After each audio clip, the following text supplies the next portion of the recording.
3일부터 인천 호놀룰루 노선을 주 3회 운항한다고 밝혔습니다. 이는 지난해 4월 코로나19로 운항을 중단한 지 19개월 만입니다.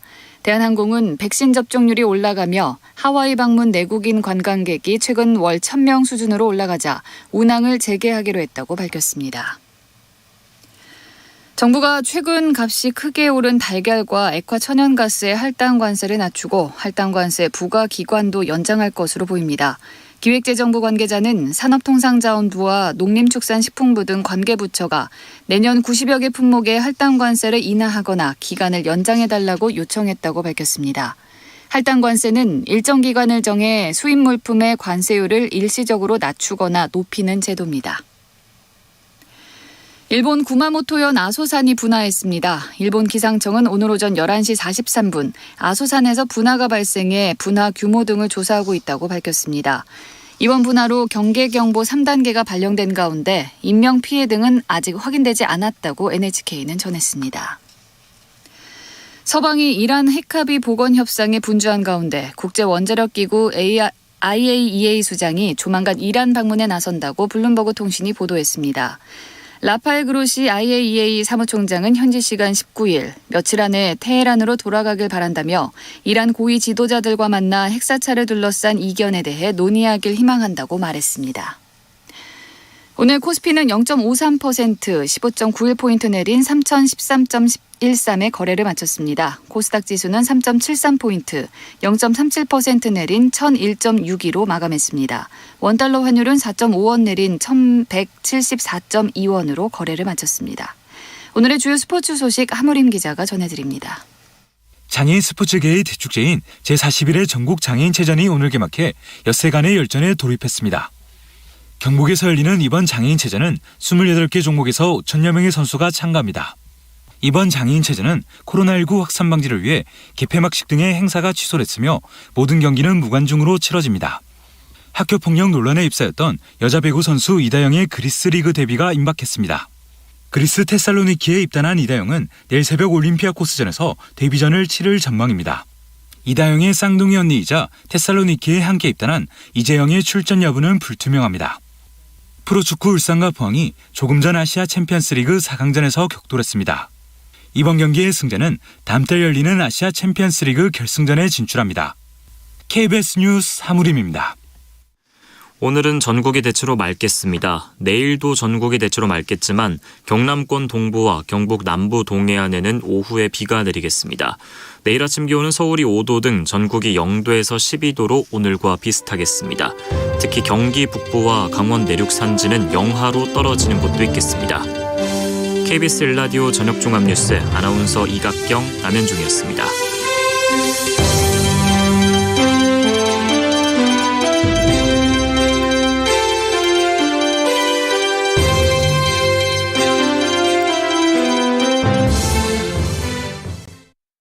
지금 시각은 7시 20분입니다. KBS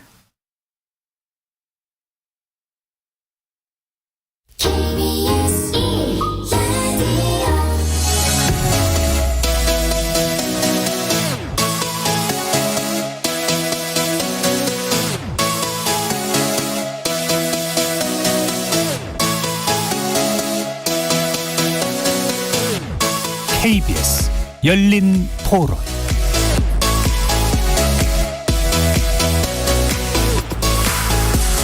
안녕하십니까. KBS 열린 토론 정준희입니다.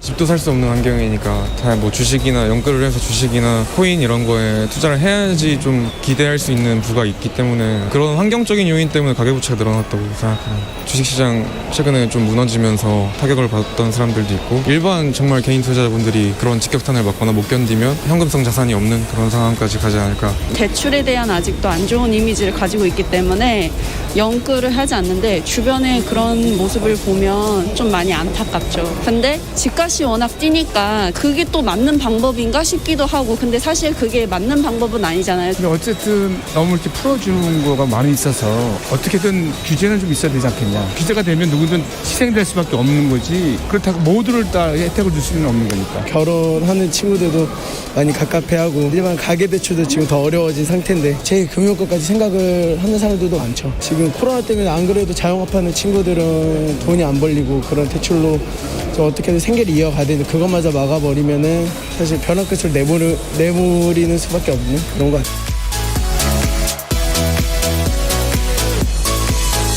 거리에서 만나본 시민들의 목소리 어떻게 들으셨습니까? 오늘 이야기 나눌 주제는 가계부채 1800조 시대 해법은 무엇인가입니다.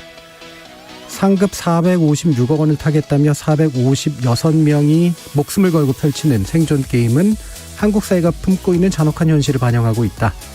전 세계적으로 큰 인기를 모은 넷플릭스 드라마 오징어 게임 열풍을 분석하면서 프랑스 일간 르몽드가 지적한 우리 현실입니다. 르몽드는 한국의 가계부채가 국내 총생산의 100% 웃돌고 있다면서 코로나19 대유행까지 겹쳐 일자리를 구하는 게 더 어려워진 젊은이들이 빚을 내어 온라인 도박과 가상화폐 투자에 빠져들고 있다고 전했는데요. 한국 정부가 이런저런 대책을 내놓고는 있지만 그 대책이 효과를 발휘하기까지 기다리는 동안 불평등은 점점 더 커지고 있다는 분석을 내놓기도 했습니다. 실제로 우리 정부가 총량 관리 등 강력한 대출 규제 카드를 꺼냈는데도 지난달 가계대출 총액은 전달에 비해 4천억 원이나 증가했다고 하는데요. 이러다 보니 강력한 대출 관리 방안이 모색되고 있는 상황. 오늘 KBS 열린 토론에서는 네 분의 전문가 모시고 가계부채 실태 점검해 보면서 정부가 추진 중인 총량 관리 실효성이 있는지 보완 대책은 없는지 꼼꼼하게 살펴보는 시간 갖도록 하겠습니다. KBS 열린 토론은 여러분이 주인공입니다. 문자로 참여하실 분은 샵 9730으로 의견 남겨주십시오. 단문은 50원, 장문은 100원의 정보 이용료가 붙습니다. KBS 모바일 콩, 트위터 계정 KBS 오픈 그리고 유튜브를 통해서도 무료로 참여하실 수 있습니다. 또 이제 콩에서도 보이는 라디오로 만나실 수 있습니다. 시민 논객 여러분의 뜨거운 참여 기다리겠습니다. KBS 열린 토론 지금부터 출발합니다. 살아 있습니다. 토론이 살아 있습니다. 살아있는 토론, KBS 열린 토론. 토론은 라디오가 진짜입니다. 진짜 토론, KBS 열린 토론.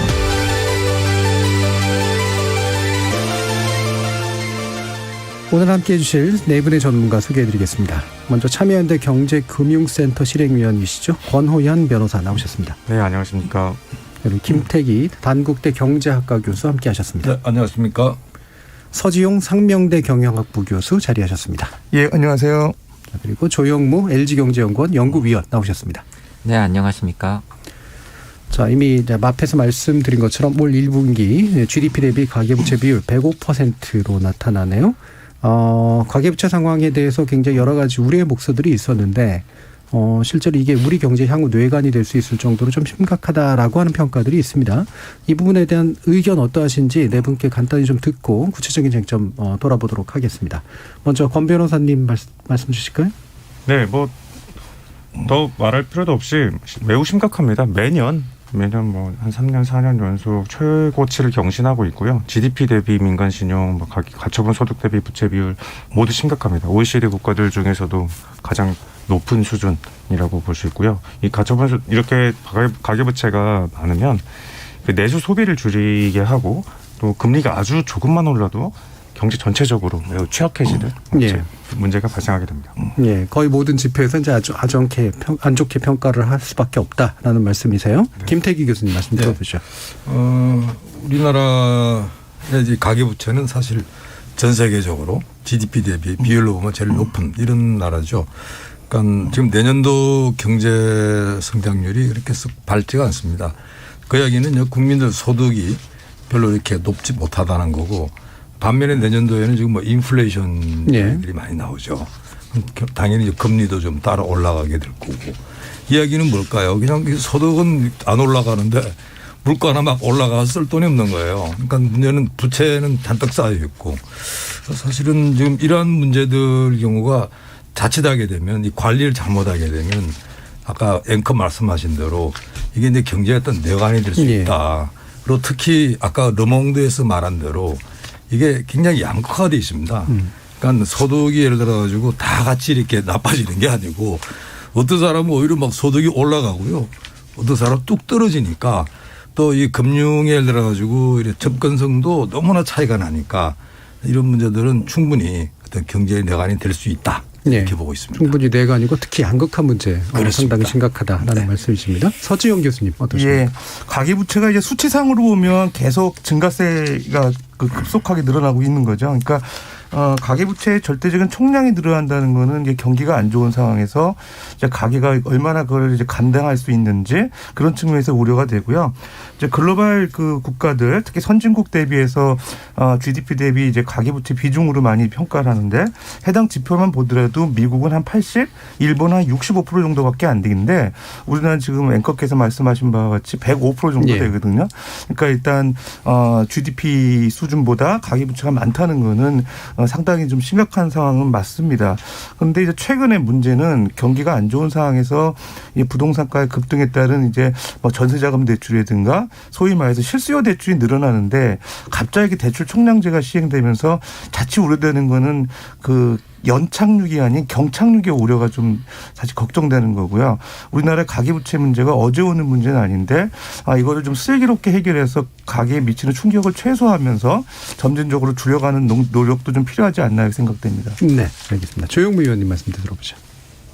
말씀하실 때 내관이라는 표현을 쓰셨는데요.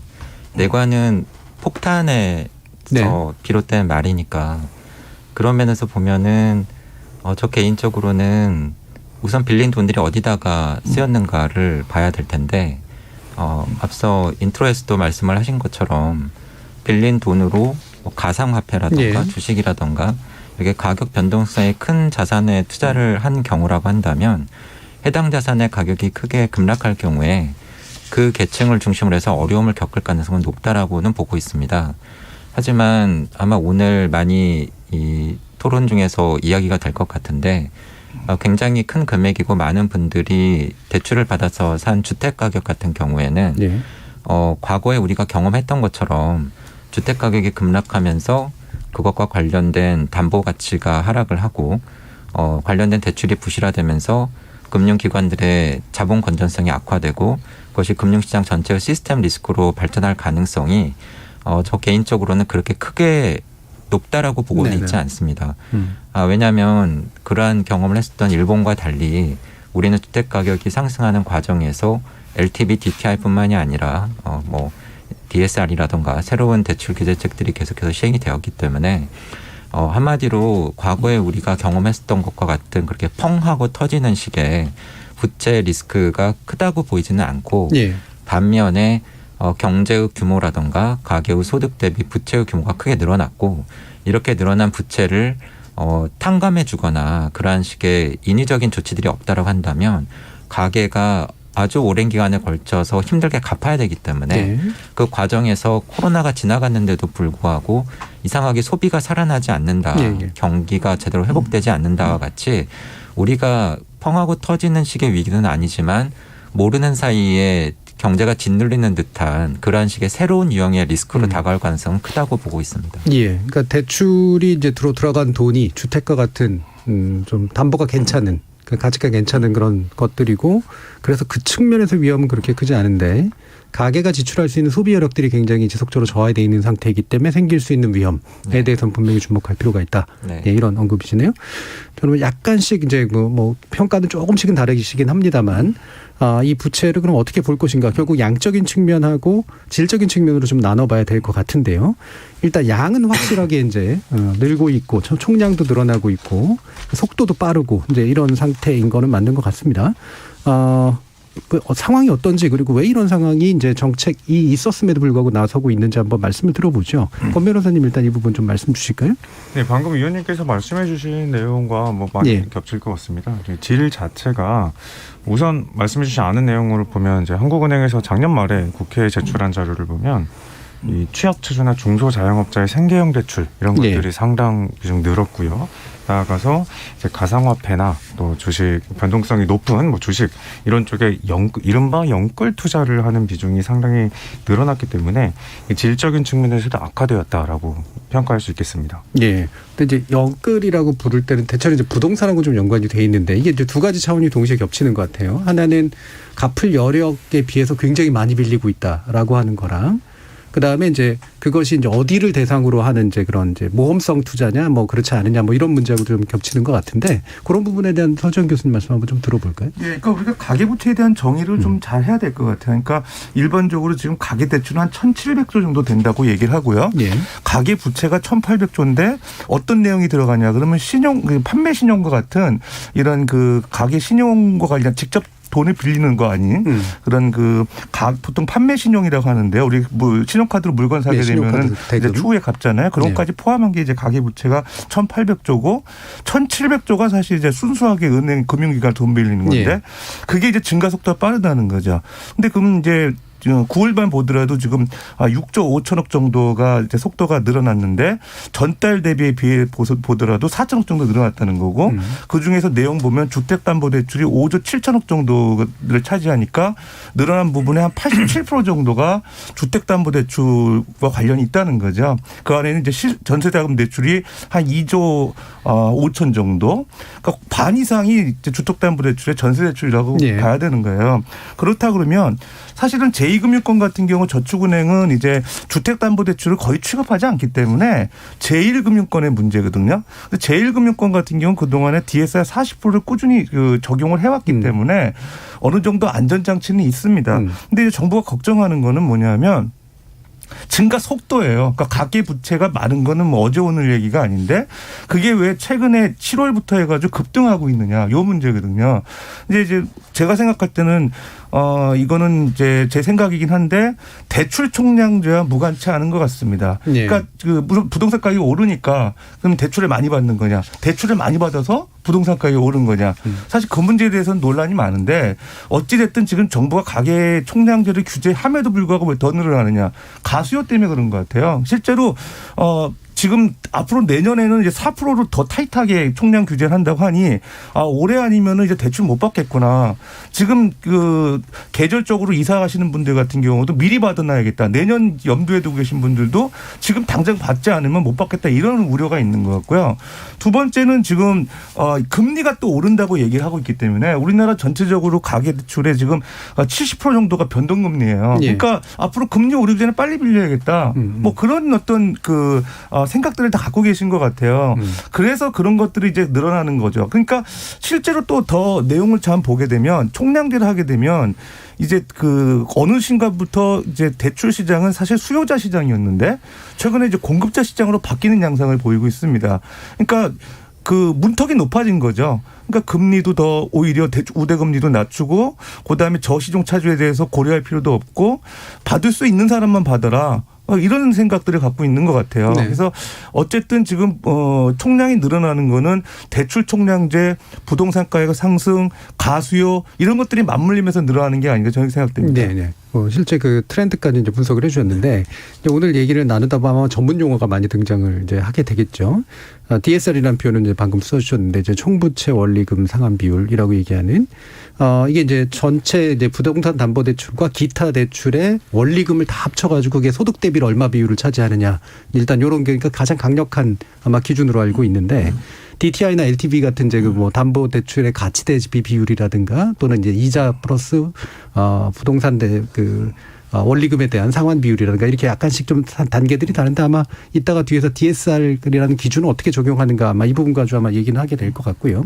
그럼 이런 게 이제 결국에는 이제 부채 가계가 얹고 있는 부채의 어떤 질적인 측면들의 위험을 관리하기 위한 양도 이제 그래서 결과적으로 관리하기 위한 그런 방안이라고 이제 판단은 되는데 이게 이제 현재와 같은 문제를 내오게 된 게 방금 서지원 교수님 같은 다양한 요인들이 지금 겹쳐져 있다라고 지금 판단을 하신 거잖아요. 이 부분에서 다른 또 두 분의 의견도 한번 들어보죠. 김태희 교수님은 어떻게 생각하세요? 그래서 정부가 사실은 이번 이 가계부채 급등하는 데 있어 가지고 그 정부 실패의 책임이 크죠. 그러니까 부동산이 처음에 이제 막 가격 폭등하지 않았습니까? 그다음 거기에 연이어 가지고 이제 뭐 전세 막 오르고 그러다 보니까 사람들이 결국 이제 자금을 대출해야 되는 거예요. 그러다 밀려가지고 지금 예. 이 가계부채가 더 빨리 증가한 이런 면이고요. 그리고 다른 나라 경우는 대부분 이게 무슨 가계 대출을 규제를 한다든지 그리고 또 때로는 테이퍼링이라는 말도 합니다. 네. 그러니까 유동성을 해소하는 이런 정책이죠. 이런 부분에 대해 가지고 미리 사전에 이제 정부가 쭉 그런 경고, 예고를 하죠. 예. 그래서 사실은 거기에 맞춰가 경제주들이 움직이게 하는데 우리는 상당히 좀 난폭한 면이 있다. 그러니까 이야기는 쉽게 말해 가지고 일반 국민들과 정부 사이에 있어 가지고 굉장히 지금 신뢰가 좀 깨어져 있다. 예. 그러니까 만일 정부가 예를 들어 가지고 우리 부동산 가격을 안정시킬 테니까 좀 믿어주세요. 라 그러면 사실 국민들이 좀 믿어줘야 되는데 저 정부 말한 대로 하면 거꾸로 가야 된다든지 한 이런 부분들이 사실은 이 가계부채 경우가 뭐 사실 집을 지금 당장 안 해도 될 분들도 더 좀 무리해서 한다든지 예, 예. 어떻게 본다라면 그 자금인 부분이 사실은 자기의 어떤 소득에 넘어서는 일을 하는 겁니다. 네. 그러다 보니까 결국은 좀 무리수를 두다 보니까 정부도 자꾸 무리한 정책을 가져오는 거예요. 그러니까 제가 볼 땐 지나치게 과도한 개입을 하는 이런 부분들이 일종의 지금 악순환이 지금 어떻게 보면 좀 악순환의 덫이라 할까요? 또 이 자금 시장에 있어 가지고 어떤 이 정부와 금융기관과 그다음에 일반 어떤 이 대출자들 사이에 있어 가지고 그런 게임을 하는데 그 게임 자체가 불신의 게임이다 이렇게 보고 있습니다. 예, 기본적으로 이제 정부의 정책에 대한 신뢰가 떨어져 있는 상태이기 때문에 최대한 개인이 할 수 있는 수단을 최대한 땡겨서 하려고 하기 때문에 나오는 현상이다. 이렇게 보시는 거네요. 네. 조영우 위원님은 어떠세요? 진행자께서 처음에 질문을 가계부채의 양과 예, 질에 질로. 대한 질문을 주셨으니까 거기에 맞춰서 답을 드리면 예. 저 개인적으로는 가계부채의 양이 증가하고 있는 것은 명백하죠. 구체적인 수치를 제가 다시 반복하지 않아도 될 것 같고요. 하지만 질과 관련을 해서는 저는 질이 그렇게 나빠졌던 것 같지는 않습니다. 네. 왜냐하면 지금 이슈가 되고 있긴 하지만 정부가 LTV, DTI, DSR, RTI 뭐 지금 제가 뭐 일일이 설명드리지는 못하지만 이미 들어보셨을 법한 여러 가지 대출 규제 장치들을 마련하고 도입하고 강화시킨 지는 꽤 됐거든요. 몇 년간에 걸쳐서 장기적인 플랜하에서 지금 이루어지고 있고요. 도리어 지금 장기적인 플랜하에서 이루어지던 속도를 더 빠르게 하자라는 목소리까지 나오고 있으니까요. 근데 그러한 상황 하에서도 지금 문제는 대출의 증가 속도가 여전히 빠르고 많이 양이 늘고 있다라고 하는 것인데 이것을 저희가 객관적으로 생각을 해보면 강화된 대출 규제의 허들을 넘어간 사람들이 지금 빌린 겁니다. 예. 어떻게 보면 예. LTV도 맞추고 DTI도 맞추고 DSR도 맞추고 그렇다라고 한다면은 사실은 돈을 빌리셨던 분들은 특히나 작년부터 코로나 때문에 경제가 어려웠을 때 돈을 빌리셨을 수 있었던 분들은 사실은 잘 보면 이미 신용등급이 높고 소득이 많고 신용도도 괜찮고 담보도 있고 그랬던 분들이 사실은 대출을 받으실 수 있으셨던 거예요. 예. 그렇다 보니까는 지난해부터 저희가 지켜봤던 양상은 저 개인적으로는 머니게임이었다라고 생각을 합니다. 돈이 많으신 분들이 자산 가격 상승 시장에서 돈을 많이 버셨고요. 그 다음 계층으로는 앞서 말씀드린 것처럼 돈을 빌릴 수 있었던 분들이 빌려서 투자를 해서 또 돈을 많이 버셨던 시장인 거죠. 그런 상황에서 소외되었거나 늦었던 사람들이 지금 뒤늦게 빌리려고 하거나 조바심을 내고 있지만 지난해보다 올해 그리고 계속해서 대출제가 강화되고 있기 때문에 사실은 똑같은 신용등급이나 똑같은 담보를 가지고서도 돈을 빌리기는 더 어려워진 겁니다. 예. 그렇다고 한다면은 객관적으로 볼 때 대출 규제는 계속해서 강화되고 있다. 대출의 질이 나빠졌다고 보기는 어렵다. 하지만 앞서 말씀드린 여러 요인들 때문에 대출을 빌리고자 하는 수요가 폭발하고 있고 돈을 많이 빌릴 수 있는 것이 능력이 되는 시대가 되었기 때문에 예. 여전히 열려있는 작은 채널이라도 찾아서 사람들이 돈을 빌리려 노력하고 있고 그러한 채널들을 통해서 돈이 많이 나가고 있기 때문에 대출의 양은 계속해서 늘고 있는 거죠. 제가 요건 하나 조금 예, 말씀을 드리고 가면 좋겠는데요. 지금 이제 대출의 질 문제 부분인데 제가 사실 걱정하는 거는 소득이 있는 사람들 뭐 이런 사람들 걱정 별로 안 합니다. 문제는 진짜 금융 취약계층, 소득이 낮은 이런 분들의 문제인데 이게 지금 대출 규제에 따라 가지고 대출한 사람들 지금 보게 되면요. 그러니까 쉽게 말해 소득이 높은 이 고신용자들 이런 분들은 처음에 그렇게 많이 안 빌렸어요. 근데 지금 부동산 막 확 뛰니까 듬듬 빌려가지고 2018년도에 그 비중이 말이죠. 신용등급 1, 2등급이 대략 20%입니다. 이게 지금 금년도에 지금 46%가 돼버리고요. 반면에 예를 들어 신용등급이 낮은 저소득층이 있죠. 이 부분들은 지금 아예 제도권 금융에서 못 빌리는 거예요. 네. 비제도권으로 가버리는 겁니다. 그러니까 제도권 자체를 정부는 제도권 중심으로 차단하지 않겠습니까? 그러다 보니까 이게 7등급 이하 경우에 있어가지고는 지금 2018년도 20%가 지금 10% 이하입니다. 그러니까 이야기는 뭐냐면 진짜 그럼 금융 취약계층 부분은 아까 우리 이야기한 대로 양극화 부분이 얼마나 심각하냐면 우리가 지금 은행이라는 이 제도권을 놓고 보면 별 문제가 없는 것 같은데 정말 어려운 분들 경우는 자칫하게 되면 뭐 비제도권 가가지고 진짜 이 고금리에 시달리는 예. 이런 문제가 발생할 수 있겠다. 그러니까 심지어 국민연금에서 돈을 빌릴 수가 있습니다.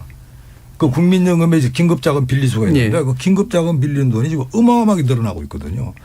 그래서 이런 문제들 경우는 지금 현재 우리가 이 상황 자체를 좀 더 엄중하게 봐야 된다. 예. 그러니까 전체 총량 지표로 봐가지고는 뭐 지금 예를 들어 금융위원회나 한국은행이 판단하듯이 그렇게 말할 수 있을지 모르지만 실제로 실물 경제로 들어가고 그다음에 저소득층 입장에서 봤을 때는 굉장히 지금 이 문제는 좀 어려운 상황이다. 이런 예. 말씀. 뭐 얘기의 갈래가 약간 좀 커지고 있긴 한데요. 예. 권호영 변호사님. 예. 네, 저도 좀 김대희 교수님 말씀에 좀 동의하면서 그 직전에 말씀해 주신 위원님과는 생각이 좀 다릅니다. 지금 뭐 초저금리 상황으로 과잉 유동성 상황이라는 것은 그 누구도 이견을 제기하지 못하실 거예요. 이 상황이면 자산 가격이나 뭐 주식이든 가상화폐든 부동산이든 다 오를 수밖에 없죠. 근데 뭐 머니 게임이라고 하셨는데 잠시 돈을 이제 지금 현재 보유하고 계신 분들이 이걸 팔아야 될 거 아닙니까? 근데 이제 뒤늦게 영끌로 쫓아오는 사람들도 머니게임으로 초저금리 시에 돈을 벌겠다. 자산 가격 상승으로 인해서 돈을 벌겠다라는 의도로 살려고 하는데 아까 처음에 말씀드린 것처럼 초저금리 오래 못 갑니다. 금리가 오를 거라는 거, 올라야 된다는 거 완전 불가피하다는 건 아까 뭐 사전에 말씀 서로 이렇게 주고받았지만 불가피한 일이지 않습니까? 이 상황에서 누가 이른바 상투를 잡을 것이냐. 뒤늦게 참여하는 사람들이 상투를 잡게 될 수밖에 없는 겁니다. 초저금리 상황, 이자 부담이 점점 더 늘어나고 뭐 부동산 가격이 떨어질 가능성도 있고 이런 상황이라고 전 질도 매우 좋지 않은 상황이다. 예. 그런데 이제 이 부분이 그러니까 보시는 입장마다 어떤 것들이 대출 관리에 있어서 핵심적인 기준이 돼야 되느냐에 따라 입장 차이가 있어서 생기는 그렇습니다. 문제가 상당히 크죠. 예를 들면은 이제 상환 능력 위주로 이제 봐야 되느냐.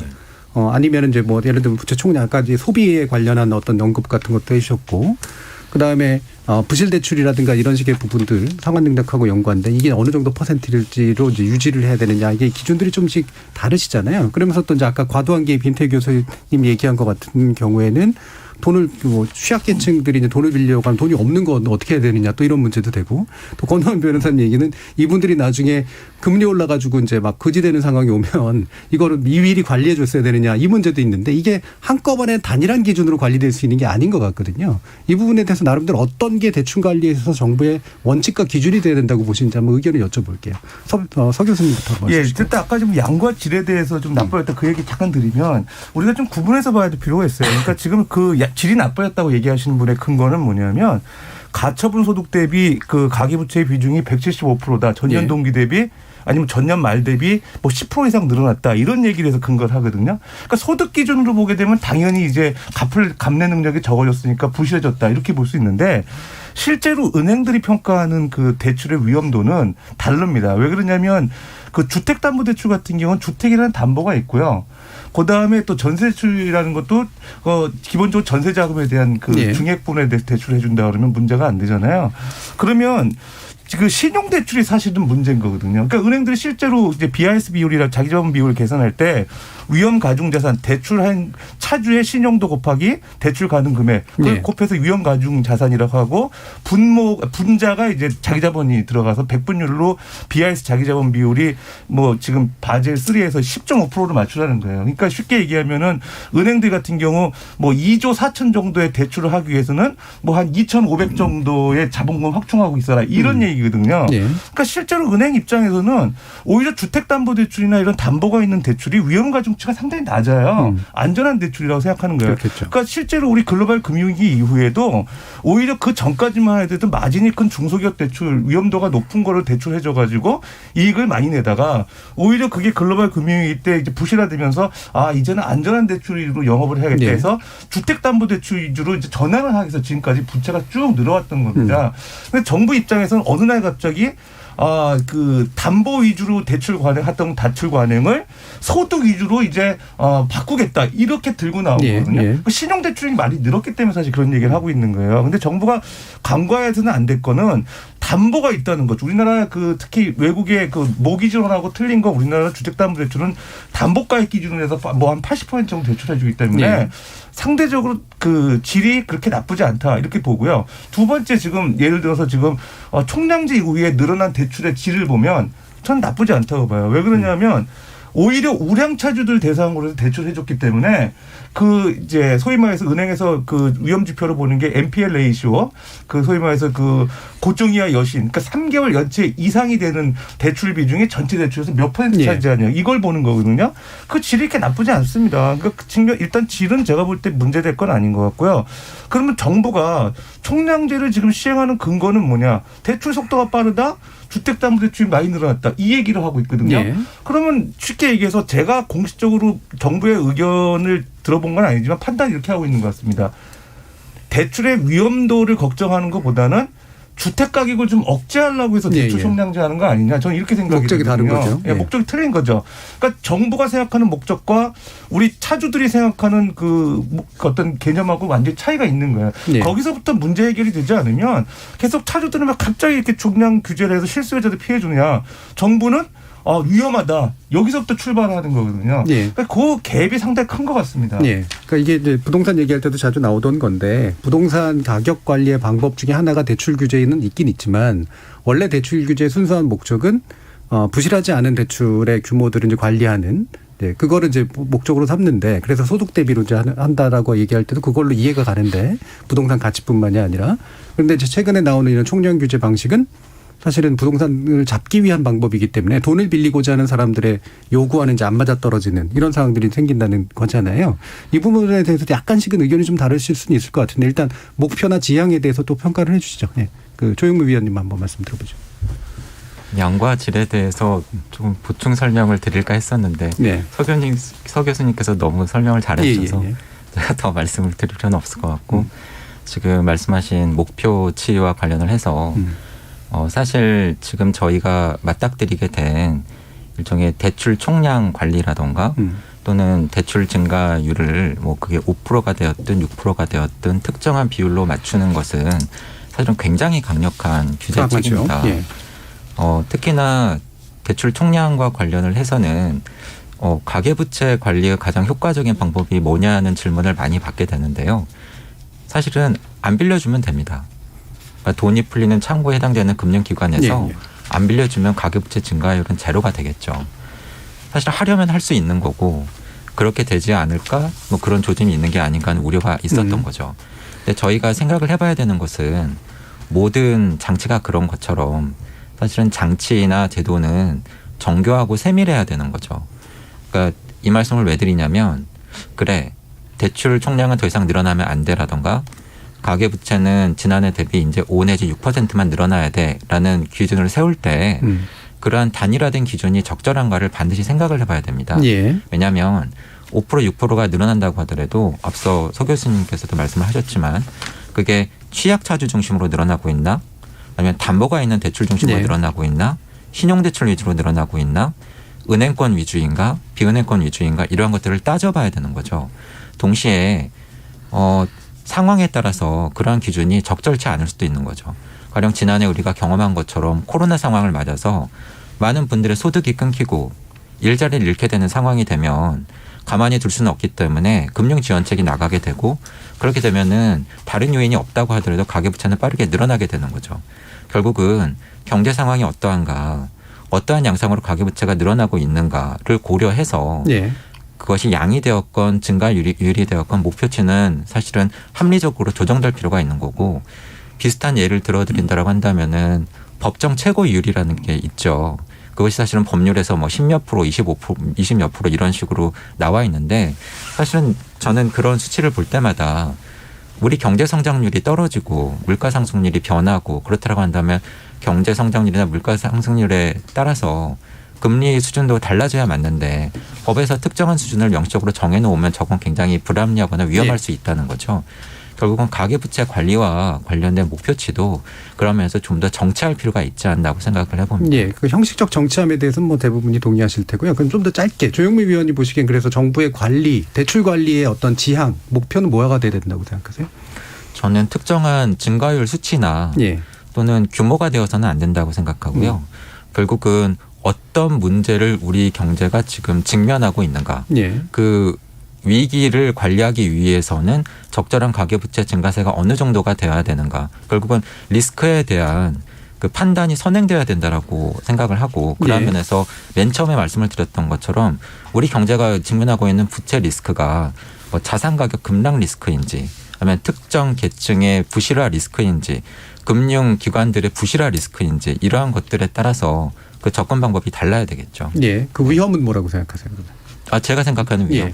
맨 처음에 말씀을 드린 것처럼 저는 소비와 관련된 우리 경제의 성장세를 앞으로 짓누를 수 있는 아주 오랫동안 지그시 짓누를 수 있는 것이 우리 경제가 직면한 부채 리스크라고 생각을 합니다. 그럼 이제 서 교수님이나 조영미 위원님은 이제 물론 기준에 대해서의 언급은 약간은 다르시긴 하지만 적어도 지금 총량 규제라든가 이런 식의 방법들은 현재의 대출 관리의 목표로서는 바람직하지 않다라고 생각하시는 거죠? 짧게만 말씀드려도 될까요? 그러니까 정부가 혼돈하고 있는 게 금융사에 대한 그 가계대출 규제에 왜 개입을 할 수 있는지 그 당국이 그 명분은 이거죠. 건전성 관리가 제대로 안 됐을 때 금융기관들끼리 어떤 위험이 연쇄적으로 파전이 되는 시스템 리스크를 억제하기 위해서 금융사들에 대한 규제를 강화한다. 이게 사실 명분이거든요. 제조기업들 같은 경우 부채 비율 200% 돼도 뭐 가이드라인은 제시하지만 금융기관이라는 그런 금융당국이라는 그 실체가 가계부채 기업들 대출하는 가계부채 늘리는 거에 대출 늘리는 거에 대해서 뭐라고 안 하잖아요. 금융기관들은 시스템 리스크가 있기 때문에 건전성 규제 개입의 명분이 있는 겁니다. 그런데 지금 상황에서 대출의 질 관리 측면에서 한다 그러면 아까 말씀드렸던 고정이하 여신 비율 몇 프로 이상 해야 된다. 아니면 지금 그 DSR 제도에서 DSR 고 DSR 뭐 70% 이상 되는 차주들, 90% 이상 되는 차주들이 전체 대출의 뭐 10%나 15% 미만으로 관리해야 된다. 이렇게 질 관리로 들어가야 되는 건데 전체 볼륨을 가지고 5% 늘어나는 거는 안 된다. 이거는 제가 볼 때 정확한 그 금융당국이 금융기관들을 규제하는 명분이 되지 않는다고 저는 생각합니다. 네네. 자, 이 부분에 대해서 김태희 교수님. 뭐 저도 똑같은 생각이죠.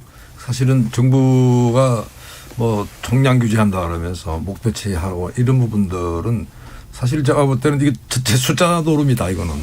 아까 말씀드린 대로 진짜 그렇게 하다 보게 되면 가장 아마 정부가 어려운 사람들을 괴롭히게 될 거다. 이 부동산 가격을 뛸 때 뭐라 그러냐면 야 우리 대출 규제해가지고 부동산 가격 잡을게. 그거 실패했잖아요. 그거 못 잡습니다. 네, 그렇게 해놓고 다시 이제 전세 가지고 또 이야기가 나왔잖아요. 제가 볼 때는 정부가 사실은 이제 이런 부채를 일으키도록 만들어 놓은 환경인데 문제는 거기에 대해 가지고 이제 금융기관을 막 참 뭐랄까 감독하는 거예요. 그래가지고 야 이제 대출 그만해. 그리고 대출 그만 이제 돈 좀 빌려. 마치 이제 국민들은 탓하는 이런 지금 형국이 돼버린 겁니다.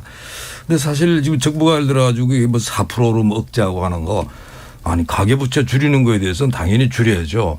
근데 마치 가계부채를 뭐 대출 증가율을 한 4%만 통제하면 이게 줄일 수 있는 것처럼 이렇게 착각하는 게 제가 보기엔 굉장히 잘못됐다는 겁니다. 사실은 이 가계부채의 원인이 거의 대부분 다 부동산이었다는다 그러면 이 부동산 문제부터 잡는 이런 어떻게 보면 좀 처방이 있어야 되는 거고 그리고 이게 지금 정부가 예를 들어가지고 금융시장에 개입했다는 이야기는 아니 그냥 일반 사람들은 괜찮아요. 정말 금융 취약계층에 있어서 정부가 도와줘야 될 그 역할이거든요.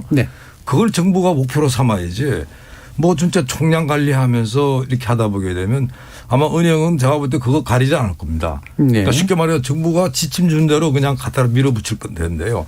그래서 제가 볼 때 그런 부분에 있어 가지고 정부가 지난번에도 보게 되니까 처음에 뭐 전세 대출도 규제한다 그랬다가 또 대통령께서 그건 좀 심하니까 좀 하지 말라고 이런데 오락가락 하는 이유가 사실 정부가 정확하게 이 원인을 제대로 모르고 그냥 어떻게 보면 목표를 제시하고 하는 이런 부분들이라서 그런 거로 봅니다. 네. 자, 이 부분 권희원 변호사는 또 아까 의견이 다르실 수도 있을 것 같아서요. 사실 뭐 말씀해주신 부분들에서 약간씩만 인식이 좀 다르고 대체로 저도 대체로는 동의합니다. 네, 청장관리제라는 말도 안 되는 정책입니다. 5060 때도 아니고 이거를 이 은행별로 대출 한도 총액을 이렇게 정해버리면 줄 설 수밖에 없어요, 새벽에. 혼란스럽죠. 이걸 할 게 아니라 진짜 어찌 보면은 그 정부 규제, 인식이 좀 다를 수 있는데요. 어찌 보면 더욱더 너무나 강력한 정책을 원하는 거 아니냐라고 생각하실 수도 있어요. 예. 총량 관리를 해서 은행별로 뭐 1,000억 이상 못 빌려주게, 대출 총량이 안 늘어나게 이렇게 인위적으로 현재의 가계부채 1,800조를 줄이려고 인위적으로 할 게 아니라 그냥 자연스럽게 차주별 DSR을 그냥 그대로 적용하면 돼요. 그러면 저절로 줄어듭니다. 지금 또 총량관리제에 대해서 그 용어의 인식 자체도 좀 다른 것 같은데요. 지금 이건 총량관리제가 아닙니다. 그냥 증가율 관리죠. 문재인 정부가 출범할 때 2017년 3월인가 5월인가에 그 100대 과제에서 총량관리를 그때 하겠다고 했었어요. 총량을 줄이겠다고, 디레버리징을 하겠다는 거였는데 그게 약 2년 뒤에 2019년 3월인가에 지금의 증가율 관리제로 바꿨어요. 그저 후퇴한 거죠. 근데 지금의 후퇴한 상황이죠. 뭐 물론 코로나19 상황 때문에 그 점이 뭐 어느 정도 이해는 됩니다만 어쨌든 다시 한번 정리를 하자면 뭐 총량이나 증가율을 관리하고 목표를 제시하고 은행을 닥달한다? 이건 뭐 정부가 이렇게 개입해서는 안 되는 거고 그냥 자연스럽게 금융의 기본 원칙 갚을 수 있을 능력이 있는 만큼만 뭐 기간을 장기간으로 가면 되지 않겠습니까? 소득이 늘어나면 또 그에 맞게 늘어나면 되고 마지막으로 한 가지 더 그 서브프라임 모기지 사태가 발생하지 않습니까? LTV로 우리나라는 미국이나 뭐 일본처럼 부동산 급락이 오지 않을 것이다. 저는 그렇게 생각하지 않습니다. 그 위원님 생각에 상당 부분 동의하는 것은 내수를 지그시 억누르는 영향이 있을 것이다. 100% 동의합니다. 그것과 더해서 저는 시스템적인 리스크도 상당히 위험이 크다. 그 부분은 평가의 방식이 약간 다르시긴 하고요. 다만 그래도 네 분이 대체로 동의하시는 건 이렇게 볼륨 위주, 양이나 또는 증가율을 직접적으로 관리하는 방식은 목표대로 가지도 않을 거고 상당히 문제가 커질 것이다. DSR 관련된 이야기는 우리가 2부에서 좀 더 그럼 구체적으로 나눠보도록 하고요. 중간에 지금 들어온 청취자 문자 들어보고 가겠습니다. 정의진 문자 캐스터. 네, 지금까지 청취자 여러분이 보내주신 문자들 소개합니다. 8588님, 정부 부동산 정책 실패가 가계부채 증가의 가장 큰 원인이라고 생각됩니다. 박종성님, 정부가 소득 재분배 역할을 제대로 못하고 재벌과 기득권의 편에 서 있는 한 가계부채는 늘어날 수밖에 없다고 봅니다. 정부가 보다 강력한 복지 정책을 펼쳐주시기 바랍니다. 9803님, 벼락거지라는 말에 공감하는 시대에 미래를 위해 대출을 받아 자산을 확보하려는 사람들이 느는 건 당연하다고 봅니다. 대출 자격이 있는 사람들이 투자를 위해 돈을 끌어다 쓰니 막상 신용도가 낮은 실수요자들 입장에서는 대출이 점점 더 어려워지는 거죠. 김정학님, 대출을 받으려고 하면 자영업자나 개인사업자의 경우 소득이 줄어들면 주택담보대출도 내기 힘든 게 현실입니다. 물론 대출 안 받고 사는 것이 상책이지만 현실이 녹록치 않으니 문제죠. 두 개의 태양님, 4대 보험 안 되면 대출금리 평균적으로 15%가 넘습니다. 비정규직은 대출 정책에서도 소외되고 있는 거죠 해주셨고요. 나기영님, 과도한 규제로 인한 악영향 때문에 실수요자인 서민들만 피해를 보고 있습니다. 조세환님, 정부가 보다 선제적으로 대응했으면 가계부채가 이 정도로 늘어나지 않았을 텐데 정부의 간보기 정책들이 부채를 키웠는데요. 국민 탓만 하고 있는 듯해 답답하네요 라고 보내주셨네요. 네, KBS 열린 토론, 이 시간은 영상으로도 생중계하고 있습니다. 유튜브에 들어가셔서 KBS 일라디오 또는 KBS 열린 토론을 검색하시면 지금 바로 토론하는 모습 보실 수 있습니다. 방송을 듣고 계신 여러분이 시민논객입니다. 계속해서 청취자 여러분들의 날카로운 시선과 의견 보내주세요. 지금까지 문자캐스터 정희진이었습니다. 토론이 세상을 바꿀 수는 없습니다. 하지만 토론 없이 바꿀 수 있는 세상은 어디에도 없습니다.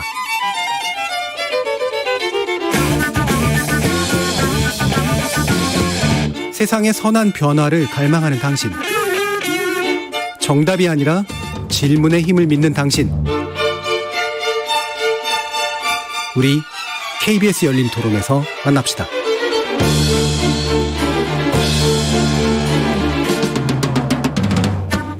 KBS 열린 토론 오늘은 가계부채 문제를 두고 네 분의 전문가와 함께 이야기 나누고 있는데요. 조영무 LG경제연구원 연구위원, 서지웅 상명대 경영학부 교수, 김태기 단국대 경제학과 교수, 그리고 참여연대 경제금융센터 실행위원이신 권호윤 변호사, 이렇게 네 분입니다. 자, 그러면 DSR하고 그다음에 금리 문제가 이제 결국 2부에서의 핵심적인 이야기가 될 것 같은데요. 금리는 상대적으로 좀 단순하게 다를 수도 있는 부분이 있는 것 같아서 DSR 문제를 좀 가보도록 하죠. 그러니까 총 부채, 그러니까 모든 부채의 원리금의 상환 비율을 소득에 맞춰서 이제 정하는, 아마도 이제 가장 강력하고 질적인 기준이 이제 될 것 같은데, 이 부분이 DSR 규제가 이제 지금 차등적으로 지금 이제 도입하려고 하다가 이걸 빨리 이제 당겨서 도입하려고 하는 그런 모습들로 좀 나타나고 있는 것 같고요. 심지어 이금융권까지 그 기준을 이제 확대 적용하겠다라는 그런 방침까지도 좀 나와 있는 것 같은데, 이 부분에 대한 기본적인 평가를 한번 더 들어보죠. 조영무 위원님 어떻게 생각하세요? 합리적이죠. 예. 부채를 갚을 수 있는 소득이라고 하는 능력을 감안해서 결국은 거기에 맞춰서 당신의 부채 원리금 상환액이 되도록 돈을 빌려라라고 하는 거니까요.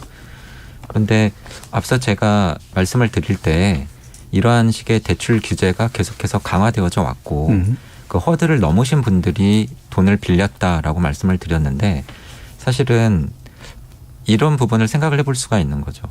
허들을 더 높인다. 예. 그리고 전에는 은행권을 중심으로 적용을 하다가 이제는 비은행권까지 한다라고 하면, 사실은 허들이 더 높아지면 더 높아진 허들을 넘을 수 있는 분들이 이제 또 빌리실 거고요. 그것이 은행권뿐만이 아니라 비은행권까지 확대 적용한다라고는 했지만 아직까지는 아니기 때문에 이미 나타나고 있는 양상을 보면은 사실 이렇게 되는 겁니다. 앞서 총량 규제에 대해서도 저희가 이야기를 했었지만 뭐 그게 증가율 규제가 돼도 마찬가지인데요. 자, 이제 이 금융기관에서 빌려줄 수 있는 돈은 1,000억. 근데 이 1,000억을 이제는 금융기관 입장에서는 누구에게 빌려줄까 하는 결정만 남은 거죠. 예. 물론 가상금리에 조금의 차이를 둘 수는 있지만 제가 금융기관이라고 한다면 한도 안에서 빌려줄 수 있는 금액이 정해져 있다라고 할 때 갚을 수 있는 상환 능력이 높은 안전한 분들한테 빌려주는 게 맞겠죠. 예. 그리고 그러한 분들이 이제는 은행권에서 제대로 못 빌린다. 그러면 이제 비은행권으로 눈을 돌릴 것이고, 그래서 최근에 나타나고 있는 양상이 상호금융과 같은 비은행권에서 신용등급 상위에 해당되시는 분들이 빌리던 비율이 20%대에서 40%대 절반 가까이로 높아졌거든요. 예. 그래서 결국은 무엇이냐. 비은행권에도 이제는 총량이든 증가율이든 규제가 적용될 거고요. 되고 있는 셈이고. 그렇다고 한다면 비은행권도 빌려줄 수 있는 돈이 한정되어 있는데 그 돈들을 누가 빌려갈 것이냐라고 하는 부분이고, 만약에 신용도가 높은 사람들 위주로 밀려나듯이 은행권에서 비은행권으로 오면서 이러한 허들을 넘으신 분들이 많이 빌리게 된다고 한다면 정해진 한도 안에서 충분히 돈을 빌리지 못하신 분들은 아까 그 김태기 교수님께서도 예. 지적을 하신 것처럼 이제는 가계부채라고 하는 통계에 잡히지 않는 이제 비제도권에 가서 빌리시게 되는 거죠. 예. 그렇게 되면 어떤 결과가 초래가 되냐면, 우리가 통계 당국의 통계 숫자에서 확인할 수 있는 가계부채 총량은 별로 늘어나지 않습니다. 예. 증가율도 낮고요. 앞서 말씀드린 것처럼 질은 좋아져요. 왜냐하면 신용도가 높으신 분들이 주로 이제 더 많은 비중을 차지하기 때문에. 하지만 이 통계 숫자에 잡히지 않는 영역에서 취약하고 어려우신 분들일수록 비제도권에서 빌리시는 비중이 늘어나면서 가계가 체감하는 어려움은 더 커질 가능성이 있는 거죠. 네. 그러한 부분을 잘 고려를 해야 된다라고 생각을 합니다. 예, 조 의원님께서 차분차분 얘기해 주셔서 아마 청취자들이 듣기 좋으시긴 할 텐데 다른 분들도 말씀하셔야 돼가지고 시간 관리를 제가 좀 하겠습니다. 자, 서 교수님도 한번 말씀 주시죠. 예, 저는 이제 DSR 아까 금리 얘기하셨는데 그 정책 수단이 다른 거죠. 그러니까 금리 같은 경우는 통화 정책의 예. 수단으로 쓰는 거예요. 근데 이제 금리를 올리면 부채 주는 거 아니냐 이렇게 쉽게 생각하시는데 가계부채 줄겠죠. 근데 기업들의 자금 조달하는 코스트가 올라가기 때문에 그 국민 경제에 상당히 부정적 여파가 있는 거예요. 그러니까 통상적으로 그러면 어떻게 해야 되냐. 거시 건전성 정책을 병행하죠. 그러니까 매크로 프루덴셜 팔러시라고 하는 게 DSR 그다음에 뭐 DTI에 좀 더 강화한 게 DSR이죠. 그다음에 LTV 뭐 이런 것들 그다음에 경기 대응 완충 자본 이런 건데 저는 사실 이미 DSR이나 LTV 같은 경우는 차주 대상으로 해서 지금 규제 강화했기 때문에 소득에 갚을 수 있는 여력이 안 된다고 하면은 더 이상 대출 안 해주겠다. 예. 그런 규제로 해서 핀포인트로 해서 이제 규제하는 건 좋고요. 그다음에 이제 정부가 고려해야 될 게 경기 대응 완충 자본이라는데 경기 대응 완충 자본이라는 건 뭐냐면 지금 은행들이 아까도 말씀드렸지만 대출을 늘리기 위해서는 자본 확충을 충분히 해야 된다는 거죠. 그러니까 BIS 자기 자본 비율이 10.5%라고 지금 말씀드렸는데 만약에 너희들이 가계 부문에 대한 대출을 더 늘리고 싶으면 추가적인 자본을 더 확충하라는 정책이에요. 그러니까 0에서 보통 2.5%포인트까지를 요구를 합니다. 그렇게 되면 은행 입장에서는 내가 지금 10.5% 맞춰놨는데 대출 분모가 늘어나게 되면 결론적으로 증자를 더 해야 된다는 부담이 있거든요. 그러니까 결과적으로는 대출 스탠스를 조정하게 됩니다. 은행들이. 그러니까 은행 스스로가 그 대출 증가율을 억제하는 그런 효과가 나오는 거예요. 그러니까 거기서 실질적으로 이제 가계 부분에 대한 그 경기 대응 완충 자본 효과가 있는 거거든요. 실제로 유럽이나 이 유럽 은행들이나 같은 경우도 가계 부채 많이 늘었기 때문에 이런 정책들을 많이 취하고 있어요. 그러니까 사실 가계 대출 총량제라는 거는 선진국이나 기타 금융 당국에서는 취하지 않는 정책이고요. 그래서 우리도 그 가계 부분에 대한 경기 대응 완충 자본을 도입을 한다고 하는데 그게 아직 도입 안 됐거든요. 그 문제들. 그리고 그다음에 지금 은행들 같은 경우는 대출을 해줄 때 그 은행들도 대출 포트폴리오가 있습니다. 그러니까 그 안에 크게 보면 기업 대출과 가계 대출의 비중을 나눠요. 자산 배분을 하거든요. 근데 전체적으로 보면 가계 대출이 더 담보도 있고 안전하다 그래가지고 비중을 늘려온 거죠. 근데 이거를 정부 입장에서는 기업들한테 대출을 더 많이 해주고 가계 대출을 줄이는 쪽으로 할 수 있으면 좋은 정책이거든요. 가계부채 당장히 줄여들거든요. 그 정책이 이제 유럽에서 많이 쓰는 정책들 같은 경우는 중소기업 지원 팩터 제도라고 하는 건데, 그러니까 위험 가중 자산에 만약에 중소기업 대출을 해줬을 때 위험 가중치 100% 잡는 게 아니라 0.76% 그러니까 0.76 그러니까 24%를 줄여주는 거예요. 위험 가중치를. 그러면 여유 자본이 생기는 거를 다 중소기업이나 또 기업들 대출 더 많이 늘려주면서 자연스럽게 가계대출의 비중이 줄어들게 되는 거거든요. 그러니까 당연히 가계대출 비중을 줄이면서 기업대출 쪽을 늘리는 쪽으로 갈 수 있는 거야. 이런 좀 세련된 정책을 취하면서 정부가 노력을 해야 되는데 너무 쉽게 생각을 해가지고 몇 프로 이상 증가율 넘어가면 하지 말라. 이거는 제가 볼 때 너무 경착륙 위험 가능성이 있다 봅니다. 그러니까 DSR 자체에 대해서는 그 합리성은 인정을 하는데 그거 외에 이제 예를 들면은 이제 자기 자본 비율에 관련된 어떤 정책이라든가 아니면 중소기업에 관련된 말씀 주신 정책이 은행 입장에서 가계대출 쪽으로 가는 돈을 줄이고 다른 쪽으로 흘러가도록 만드는 방식을 쓰는 게 합리적이다. 저는 그렇게 생각합니다. 이렇게 보시는 거네요. 권호민 변호사님. 지금 이 DSR 관련해서는 의견이 좀 일치하는 것 같습니다. 저도 DSR 너무 합리적이고 이게 규제가 아니라 그냥 금융의 기본 원리입니다. 그동안 이게 제대로 적용되지 않았다는 게 비정상인 거고요. 아까 DSR이 타국에서는 적용되지 않는 것처럼 말씀하신 제 기억이 안 나는데 DSR 전 세계적으로 적용됩니다. 미국에서 2836법이라고 액트는 아니고요. 28%, 36% 그 이내에서 그 DSR이 적용이 됩니다. 돈을 아예 빌려주지 않아요. 미국은 대출이 어렵습니다. 그리고 제가 또 말씀드리고 싶은 건 정치하게 정책을 써야 된다. 아니면 DSR은 기본으로 가되 이런 부분에 너무 동의하는데 그 내용이 2008년에서 2020년이나 21년 기준으로 봤을 때 그 정리하면 우리나라는 정부 부채는 별로 안 늘었어요. 코로나 시기를 지나면서도 그렇고 가계 부채만 엄청 늘었습니다. 근데 선진국하고 비교해 보면 일단 수치로 말씀드리면 한국은 2008년에 비교해서 정부 부채가 70% 늘어났거든요. 근데 가계 부채는 죄송합니다. 한국은 70% 늘어났는데 선진국은 90%가 늘어났고요. 정부 부채가. 그러니까 정부가 재정을 쓰는 거랑 가계 부채 상승률이랑 연관성이 있다는 말씀이시죠? 네, 맞습니다. 정부가 돈을 더 다른 글로벌 선진국뿐만 아니라 글로벌 전체적으로 봐도 훨씬 정부 부채를 많이 늘리는 방식으로 정책을 이렇게 쓰고 있는데 우리나라는 정부는 빚을 안 내겠다. 국민들이 빚을 내라. 이렇게 하고 있는 거죠. DSR을 쓰면서 이제 취약층이나 이렇게 돈이 필요한 그 사람들한테 빚을 내라라고 몰 게 아니라 그 정책적으로 금융이 아니라 정책 지원이 있어야 되는 거라고 생각합니다. 제가 좀 말씀드릴까요? 김대기 교수님. 우선 지금 세 분 다 지금 차주별 이제 DSR 그리고 또 이게 합리적이라고 그러는데 제가 볼 때는 글쎄요 그 자체로 우리가 이 문제 해결할 수 있을까요? 저는 좀 그래 생각하지 않습니다. 그거 다로 해결이 가능하다고 보시지는 않는 것 같아요. 기본적으로 지금 이대로 갔을 때요. 지금 소득이 많은 사람들은 대출 받기 쉬운 거예요. 그럼 소득이 낮은 사람들, 그다음에 금융시장에 접근하기 어려운 사람도 어떡하지? 네. 밀려난다. 이제 그렇죠. 그러니까 이분들은 안 되는 거예요. 예. 그러니까 쉽게 말해가지고 우리가 옛날에 이런 이유가 있었습니다. 뭐냐 그런다라면 재정주축이라 그래가지고 저축을 쭉 하게 되면 그게 정부가 돈을 좀 싼 이자로 해가지고 집장만 해서 중산층 만드는 거예요. 그러니까 사실은 그게 어떻게 보면 꿈이고 또 지금 청년들 MZ 세대들이 돈은 별로 없어도 그래서 집원 한번 마련하려고 하는 건데 지금 쉽게 말해가지고 이대로 되게 되면요. 가계대출, 가계부채 줄일 수 있습니다. 그리고 또 사실은 또 은행 건전성 확보합니다. 그런데 정부가 왜 돌아가지고 그러냐고 정부가 돌았다는다라면 쉽게 말해가지고 어려운 사람들한테 뭔가 배려를 해야 될 거 아니에요. 그러니까 예를 들어가지고 지금 제가 이제 처음으로 집을 사는 사람입니다. 그리고 또 난 이제 결혼을 해가지고 좀 이제 식구가 늘어나가지고 뭘 좀 옮겨야 돼요. 지금 이런 문제들을 자칫하게 되면 간과하기 쉽다. 만일 이게 정부가 돌아가지고 뭐 가계부채를 인위적으로 줄이고 뭐 이렇게 한다 그런다면요.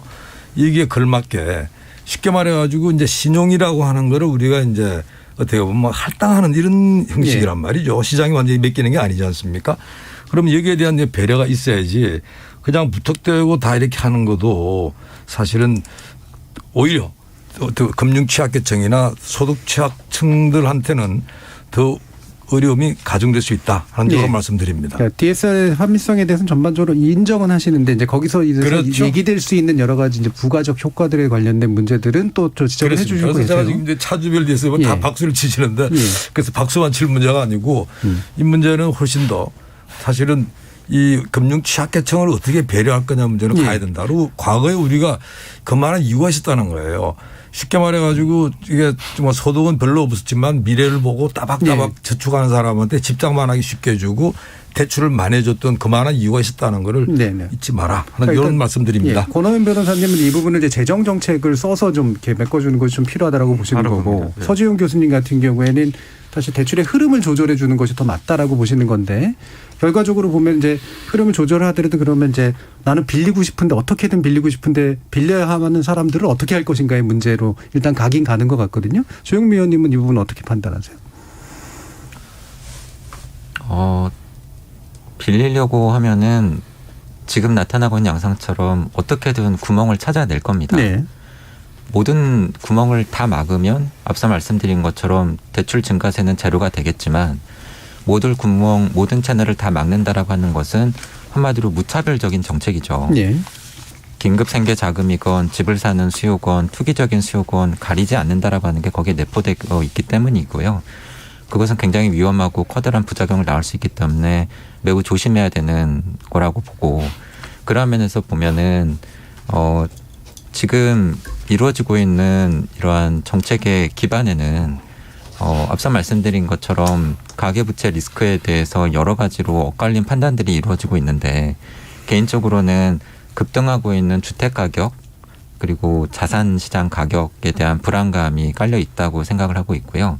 그런데 결국은 이것도 저희가 생각을 해보면 돈을 빌려서 집을 살 수 있는 수요를 억제하고자 하는 일종의 수요 관리 정책에 해당이 되는데 주택 가격이 오르는 것은 수요만 영향을 미치는 것이 아니라 주택의 공급도 영향을 미치기 때문에 그러한 면에서 공급 쪽도 반드시 들여다보고 정책이 병행해서 나오는 것이 매우 중요하다라고 생각을 하고 있고요. 동시에 생각을 해야 되는 것은 가계부채 증가가 주택 가격을 끌어올리는 원인이기도 하지만 동시에 주택 가격이 올랐기 때문에 가계부채가 늘어날 수밖에 없는 결과이기도 합니다. 무슨 이야기냐면 집값이 2배로 올랐으면 똑같은 채의 집을 사기 위해서 빌려야 되는 부채 규모도 사실은 2배로 늘어날 수밖에 없는 거거든요. 그래서 앞서 말씀드렸던 것처럼 부채 증가율의 목표치를 설정할 때 이러한 식의 아주 세부적인 내용들도 들여다볼 필요가 있다라고 말씀을 드렸던 것이고요. 그런 면에서 가계부채 증가를 반드시 원인으로만 보지 않고 결과로도 보는 어프로치가 필요하다고 생각합니다. 그 부분은 김태희 교수님하고도 유사하신 것 같습니다. 결국은 이제 부채 정책 외적인 요소들이 원인이 되고 있는 거기 때문에 그거를 건드리지 않고서는 결국은 마찬가지 풍선 효과들이 일어날 것이다 이런 생각이신 건데요. 이 풍선 효과 부분에 대해서는 서지훈 교수님 어떻게 생각하세요? 풍선 효과가 심하죠. 지금 예를 들어서 그 제1금융권에서 대출을 신용도는 받을 수 있는데 못 받는 분들이 제2금융권에서 자기 신용을 갖고 추가로 대출 대출받고 있거든요. 예. 그게 사실 문제죠. 그렇게 되면 원래 중저 신용차주들 같은 경우 저축은행이나 기타 뭐 카드론이나 빌릴 수 있었던 사람들이 대출을 못 받게 되는 문제가 생기거든요. 근데 더더군다나 문제가 지금 그 최고금리 법정 최고금리가 20%로 인하가 됐잖아요. 그러면 이제 기존의 중저 신용자들이 대출을 못 받게 되면 과거에는 갈 수 있는 데가 이제 대부업체였어요. 네. 대부업체였는데도 지금 대부업체 같은 경우 지금 20% 이내 금리가 적용되기 때문에 거의 대출 받을 수 있을 가능성이 사실 없습니다. 사실. 그러니까 결국 대부업체 같은 경우도 신용도가 비교적 좋은 사람들만 골라서 대출을 해주거든요. 그게 여기서 그러면 이제 밀려난 사람들 어디로 갈 수 있느냐. 제가 생각할 때 그분들은 사채업자 이용하시거나 아니면 정책금융의 보호를 그렇겠죠. 받아야 되는 분들이거든요. 이런 분들이 상당히 심각하고요. 단적인 예로 그렇습니다. 최근에 신용카드 카드론이 많이 늘었는데 그 카드사들이 전년 말 대비 최근에 올해 상반기 이후에 13%가 카드론이 증가했는데 13.8%가 증가했는데 실제적으로 카드사들의 어떤 그 카드론이 많이 늘었음에도 불구하고 수익은 오히려 줄었거든요. 카드론 수익은. 그건 무슨 얘기냐면 그 우량 차주들한테 낮은 금리로 대출을 해줬기 때문에 수익이 줄었다는 거예요. 네, 여기만 보더라도 풍선효과가 카드론까지 들어왔다. 이렇게 거죠. 보여지는 거거든요. 이런 문제는 정부가 좀 고려해야 되고 최근에 보니까 이제 뭐 금융위원장께서 DSR 지금 60% 적용받는 제2금융권에서 40% 적용해야 된다. 카드사 같은 경우는 유예가 돼 있거든요. 그걸 이제 적용하겠다 이렇게 얘기하는데 상당히 위험한 그 발상입니다. 왜냐하면 실수요 대출이기 때문에 이분들이 이 대출 받아 집 사시지 않거든요. 이분들을 생계형 대출을 억제하는 거는 진짜 속된 말로 이제 교각사로 어떤 그런 우려를 범하지 않을까 좀 걱정되는 부분이 있습니다. 예. 자, 이 부분 더 얘기하면 좋겠는데 시간이 많이 남지 않아서 금리 문제를 좀 마무리로 좀 다뤄야 될 것 같은데 아까 이제 서 교수님 같은 금리 인상한다고 무조건 부채 잡히는 거 아니다. 조심해야 된다라는 말씀을 주시긴 했는데 더불어서 그냥 금리 인상 경향 그다음에 어떤 판단 자체는 어떻게 동의하시나요? 예, 최근에 이제 물가 상승률이 2% 중반 이상이기 때문에 6개월 이상 유지가 되기 때문에 금리 인상하는 거는 맞고요. 다만 아쉬운 거는 조금 더 가계부채 늘어나기 전에 그 금리를 인상해서 기존 차주들의 이자 부담을 덜어줬어야 되는 거 아니냐 이런 생각이 듭니다. 자, 이 부분은 권오준 변호사님. 저도 완전히 동일한 의견입니다. 금리 인상은 좀 불가피하고요. 미국에서 금리가 먼저 올라가는데 우리가 안 올린다? 그럴 수가 없습니다. 환율 문제가 되고 국내 자본 유출되고요. 이런 걸 막기 위해서 한국은 따라갈 수밖에 없는 상황이고 물가 상승 측면에서도 마찬가지고요. 예, 김태희 교수님. 예, 사실 금리 인상 문제에서는 정말 아쉬워요. 우리가 코로나19 이전에 그러니까 부동산이 막 이제 폭등하기 시작했을 때 그때 사실 한국은행이 나섰어야 됩니다. 제가 뭐 여러 차례 이제 칼럼 쓰고 하면서 그랬는데 그때가 이제 한국은행이 금리를 손을 대고 그다음 이제 정부가 이제 부동산 뭐 어떻게 보면 안정화 정책 이렇게 펴야 되는데 아니 그거 다 놓치고 그럼요. 그러니까 사실은 그때 한국은행은 제가 볼 때 사실은 직무 제대로 안 했다. 그리고 한국은행 법에 보게 되면 거시경제 안정을 위해서 노력해야 되는데 그게 사실은 뭐 부동산 안정은 다 정부가 다 한다고 이렇게 이야기를 하니까요. 제가 참 기가 막힌 이야기고 그래서 제가 볼 때는 지금 늦었지만 이제 금리는 이제 인상해야 되고 그 대신에 지금 문제는 우리가 저금리에 너무나 익숙해져 있어가지고요. 그렇죠. 충격이 굉장히 클 겁니다. 근데 지금 우리가 뭐 주식도 금리 올렸는데 주가가 뛰잖아. 괜찮잖아. 이런 이야기인데 그런 말 하지 마시고요. 정말 금리가 뛸 때 금융 취약계층들은요. 실제로 자기가 대출을 받고 할 때 금리는 폭등해 버립니다. 네. 그래서 제발 좀 이 금리 인상할 때 그 후유증에 대해 가지고 좀 면밀히 검토해라 하는 이런 부탁드립니다. 오히려 만시지탄이고 올릴 수밖에 없는데 그 충격 안전벨트 매라. 그렇습니다. 이런 말씀이시죠. 자, 조영미 의원님은 이 부분 입장 어떠세요?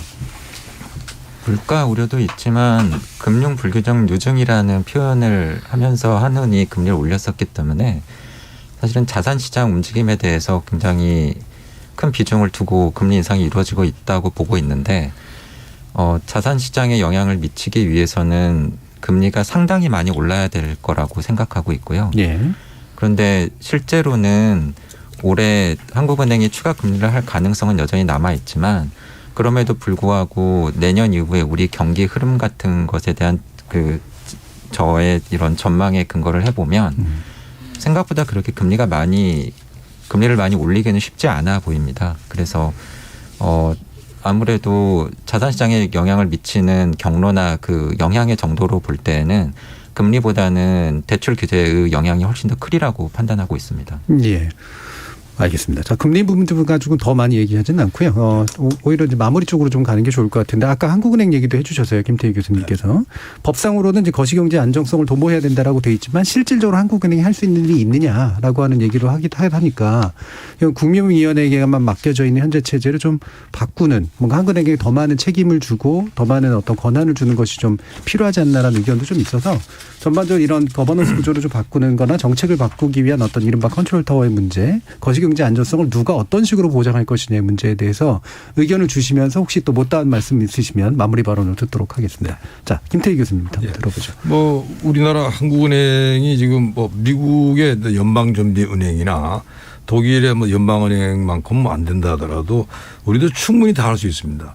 한국은행법에 다 그 규정이 돼 있어요. 예. 그리고 또 이 대출에 관련돼서도 한국은행은 이야기를 할 수가 있습니다. 단지 이제 이 한국은행이 과거에 어떤 이 관행이 좀 젖어 있었다. 그러니까 좀 안이했다고 좀 보는 거고요. 지금이라도 이 우리가 이 금리 문제에 대해 가지고 사실 좀 더 한국은행이 좀 더 면밀하게 봐라. 특히 한국은행이 가장 제가 볼 때는 문제가 되는 거는요. 실물 경제를 너무 몰라요. 특히 부동산이 어떻게 돌아가고 노동시장이 어떻게 돌아가고 고용 부분을 너무나 모르고 자금 흐름만 보고 있다는 거죠. 그게 또 우리 이 기재부도 마찬가지입니다. 이 정부도. 이 기재부도 감아보게 되면 뭐 부동산 가격 안정 이야기하면 규제만 하면 부동산 가격이 안정되는 줄 착각하고 있거든요. 근데 금융위원회는 한술 더 떠가지고 그래 이 대출 규제하면 가계부채 다 잡을 것처럼 이야기합니다. 아니 어떻게 그걸 가계부채를 다 잡나요? 그러니까 제가 볼 땐 제발 한국은행은 제발 좀 더 이 실물 경제에 좀 더 연구를 많이 하고 자기나 은행법에 주어진 대로 좀 권한 행사해라. 그다음 정부는 제발 정말 탁상공론 좀 그만하고 실제로 이 현실과 괴리된 정책이라고 하는 거는 굉장히 어렵다. 한 이런 말씀 드립니다. 알겠습니다. 한 세 가지 부분 짚어주셨네요. 자, 권호연 변호사님도 함께 네, 정부가 이제 다음 주에 또 새로운 정책이 좀 더 강화된 정책이 나올 거라고 하는데 현재까지는 2023년에 차주별 DSL을 거의 뭐 1억 이상일 경우에 전면적으로 적용하겠다고 해요. 이거 진작에 했으면 LH 투기 사태 발생 안 했습니다. LH 제 등기부로 직원들 쭉 보니까 예상 채무액 같은 걸 봐서 보니까 평균 DSR이 81%고 249%, 250%가 있어요. 예. 내 이 연봉이 1년 연봉이 1억인데 그 1년 동안 2억 5천 빚을 갚는다? 이 말이 안 되는 거죠. 금융의 기본 원리인 DSR이 반드시 지켜져야 되고 DSR도 그냥 저 은행원 감독물 뭐 시행 세칙 행정 규칙이 아니라 법률의 근거를 두고 일정 부분 정부의 재량을 주는 방식으로 둬야 정부가 경기 부양을 목적으로 아니면 경기 침체를 막으려는 목적으로 임의로 그 부동산 경기를 부양시키는 이런 유혹에 빠지지 않게끔 법률 과잉대출 약탈적 대출 금지법이 서둘러 제정되어야 한다라는 입장입니다. 그럼 거시경제 안전성 부분은 어떻게 보장할 거냐는 이제 안정적으로 보장하기 위한 어떤 정책적 방향, 그다음에 기구는 어떤 견해세요?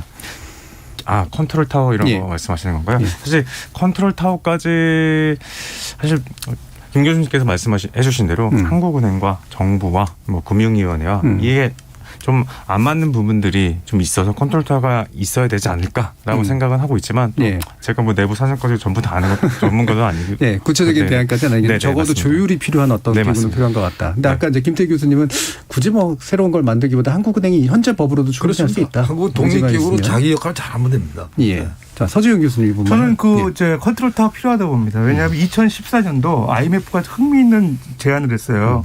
실질적으로 이제 그 금융기관들의 시스템 리스크를 평가하는 거에 스트레스 테스트라고 하거든요. 그러니까 어떤 그 위험한 상황이 왔을 때 은행들이 얼마나 안정적으로 관리할 수 있는지 역량을 평가하는 건데 우리나라 금융감독당국이랑 한국은행이 정보 교류가 전혀 안 된다고 한번 비판을 했습니다. 그래서 이후에 2015년도에 협의체가 만들어져서 한국은행하고 금융감독당국이 수시로 만나가지고 조율을 했거든요. 지금 잘 안 되고 있는 것 같아요. 미국 연준 같은 경우는 거시감독 그 당국, 그다음에 통화정책, 그다음에 금융기관의 건전성 문제 다 연준에서 통과를 하고 있거든요. 우리도 그런 컨트롤 타워가 필요하다 생각이 들고요. 참고적으로 이제 금융위원회와 금융감독원의 역할도 좀 모호합니다. 금융위원회는 어떤 금융정책에 대한 기획, 그다음에 금융감독원은 실행, 뭐 그렇게 구분이 돼 있는데 정책이 상당히 혼선이 있고 한국은행하고 공조도 안 되고 있고요. 그런 문제 좀 해결해야 될 것 같고요. 제가 뭐 몇 가지만 이제 그럼 해결할 말씀드리면 첫 번째는 지금은 금리가 오르기 때문에 대환대출 프로그램을 좀 활성화시켜야 된다. 지금 낮은 저금리로 갈아타고 그다음에 단기 부채를 장기로 이제 전환할 수 있는 대환대출 프로그램을 정부가 적극적으로 좀 지원을 해줘야 되고요. 그다음에 이제 말 그대로 이제 금융당국끼리 서로 조율할 수 있는 문제들 그런 거 협의체를 좀 구성을 해야 될 필요가 있고요. 또 마지막으로는 이제 총량제 전격적으로 폐지하고 거시건전성 그 수단을 좀 동원해서 아까 말씀드렸던 가계부는 경기대응 완충자본 이런 것도 적극 도입해서 좀 시장의 어떤 가계대출의 그 우려로부터 연착륙할 수 있게끔 좀 지원을 해야 될 것 같습니다. 네, 알겠습니다. 잘 정리해 주셨네요. 저 조영미 위원님 마지막 말씀 듣죠. 교수님들께서도 말씀을 해주셨지만 중앙은행의 금리 정책은 단순히 특정한 자산 시장에만 영향을 미치는 게 아니고 경기, 물가, 고용, 환율 모든 변수에 영향을 미치기 때문에 금융 불균형 누증이나 특정 자산 가격의 상승과 같은 쪽에 너무 많은 비중을 두기보다는 보다 더 면밀하게 경기 흐름, 물가 움직임, 내년에 여전히 우리 경기가 좋을까? 내년에도 물가 상승 압력이 계속 높을까? 이러한 부분을 면밀하게 살피면서 통화 정책을 펴는 게 맞다라고 생각을 하고요. 앞서도 소폭의 금리 인상보다는 대출 규제가 자산시장에 미치는 영향은 훨씬 더 클 거다라고 말씀을 드린 것처럼 필요하다라고 한다면 합리적인 방법으로 돈이 풀리는 채널에 해당되는 금융기관들의 직접적인 영향을 미칠 수 있는 금융위와 금감원이 이를 효율적으로 잘하시는 게 아주 중요하다고 생각을 하고 있고요. 큰 틀에서 보면은 지금은 한국은행은 경기가 괜찮다라고 하면서 사실 금리를 올리고 있는데 정부 재정 쪽에서는 여전히 우리 경기가 어렵고 취약한 계층이 있다고 해서 재정 지출을 늘리고 있는 상황이기 때문에 비유를 하자면은 방 하나를 놓고 한쪽에서는 에어컨을 틀고 있는데 한쪽에서는 군보를 떼고 있는 상황이거든요.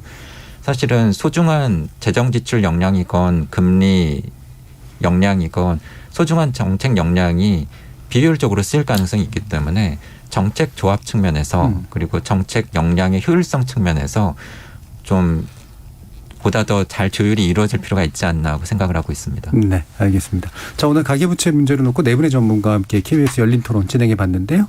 오늘 함께해 주신 참여연대 실행위원이신 권여은 변호사, 김태기 단국대 경제학과 교수, 서지용 상명대 경영학부 교수, 그리고 조영무 LG경제연구원 연구위원 네 분의 전문가 모두 수고하셨습니다. 감사합니다. 네, 감사합니다. 감사합니다.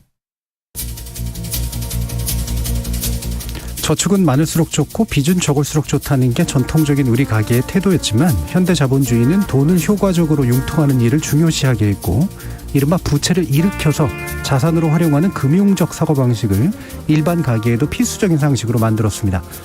개인의 입장에선 내 필요에 따라 돈을 융통하게 해주는 정부가 좋고 거시경제 입장에선 부채 위험을 최소화해주는 정부가 또 좋은 법이겠죠. 개인의 합리성이 집단의 합리성과 불일치하는 일은 흔한데요. 대선이 다가올수록 정치는 책임보단 표에 민감하게 되죠. 그 표를 가지신 여러분은 또 어떤 입장에 서시렵니까?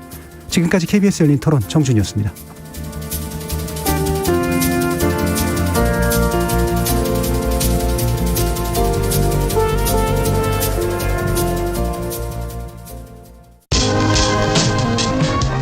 옛날 사진을 꺼내보면 그때 추억이 떠올라서 그리울 때가 있잖아요. 저한테는 유희열의 라디오 천국이 그랬어요. 여러 가지로 많이 위로를 받았던 것 같아요. 안녕하세요. 오랜만에 라디오를 통해 목소리로 인사드리는 유희열입니다. 청취자 여러분과 마지막 인사를 한 지도 벌써 10년 가까이 지났는데 이 KBS 쿨 FM 유희열의 라디오 천국을 기억해 주시는 분들이 아직도 좀 많더라고요. 이런 오프닝 멘트가 있었어요. 지금 이 순간부터 나오는 음악들이 여러분에게 또 저에게 한 장의 사진이 되었으면 합니다. 그래서 먼 훗날 우리가 서로 다른 자리에 있더라도 이 음악들을 들을 때마다 다시 반짝이는 순간들을 기억하길 바랍니다. 여전히 오늘도 KBS 라디오와 함께하고 계신 거죠? 언제나 KBS, 당신 곁에 라디오. KBS는 여러분과 함께합니다. 대한민국 중심 채널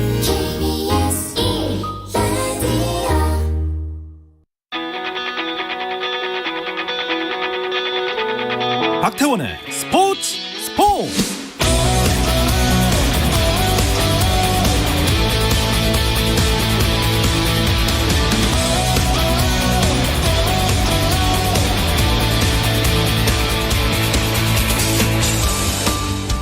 스포츠가 있는 저녁 어떠신가요? 아나운서 박태원입니다. 네, 오늘 이슈들을 살펴보는 스포츠 타임라인으로 출발하겠습니다.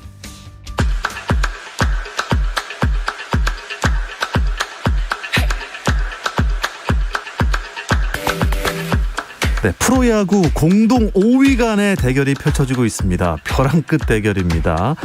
NC 대 SSG의 경기 5회 초 현재 NC가 SSG에 6대4 2점 앞서고 있는 상황입니다. 자, 그리고 또 다른 공동 5위 키움이죠. 3위인 LG를 상대하고 있는데요. 키움이 LG에 6회 초 현재 4대3으로 앞서 있습니다. LG가 한 점 지고 있네요. 자, 그리고 2위 삼성의 1.5 경기차로 쫓기고 있는 선두 KT는 기아를 만났습니다. KT가 힘을 못 쓰고 있어요. 7회 초인데요. 기아에 3대 0으로 KT가 지고 있는 상황입니다. 네, 울산과 포항의 아시아축구연맹 챔피언스리그 4강전도 진행 중입니다. 후반 25분 지나고 있는데요. 울산 현대가 포항 스틸러스에 1대 0으로 앞서 있습니다. 자, 프로배구